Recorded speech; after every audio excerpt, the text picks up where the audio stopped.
Welcome back, y'all. Today I want to talk a little bit more about avoiding processed junk food and getting you on the path to good health.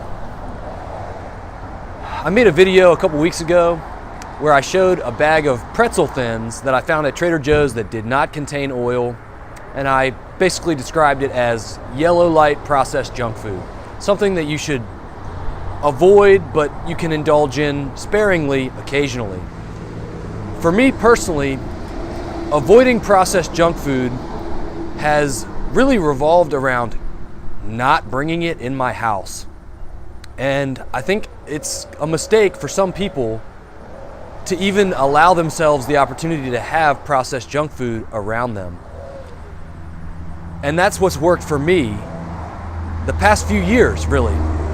It's been kind of a long journey, but I can tell you that even at this point where I eat mostly a whole foods plant-based diet, if I bring processed junk food into my house, there's a chance that I'm gonna eat it, and I'm gonna eat it to excess.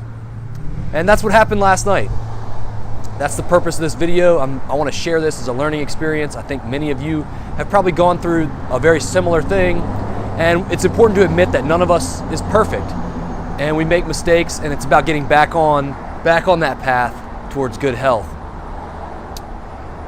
So I cut on the TV last night. I haven't been feeling well the past few days, so I've been eating a little bit lighter, and that's a mistake to begin with most of the time.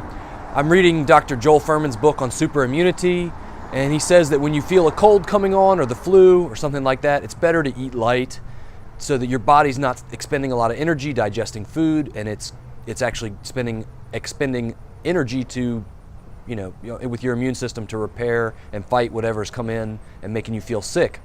So I was kind of taking that advice and eating a little bit lighter.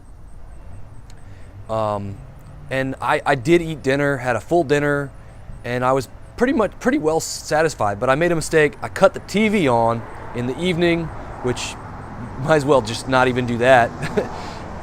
Just wind down, read a book, but or meditate or something. But I'll tell you what, cut the TV on, and then I reached for that bag of pretzel thins, and I crushed a little bit less than half of that bag last night. Totally unnecessary, didn't need it. But once I started, I just really, I found it very difficult to stop. That crunchy, salty, junk food combination that we all know and we're so familiar with, there's even a little bit of sugar in those pretzels as well. It's the perfect combination of salty, sweet, and crunchy that we as Americans have been really accustomed to getting. And they make those foods when they design them so that you really can't put them down and they're not satisfying. So depending on where you are in your health journey and your journey towards making better food choices and eating right, you may be able to keep processed junk food in the house and just have a few pretzels. But I know for me personally, what's been working for the past few years is to just not even buy that crap.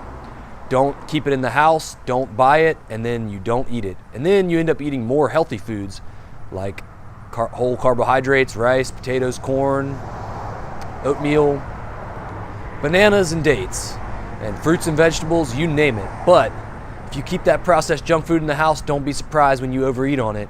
So the best thing to do is don't buy it in the first place. And that's my advice today. I'll see you next time.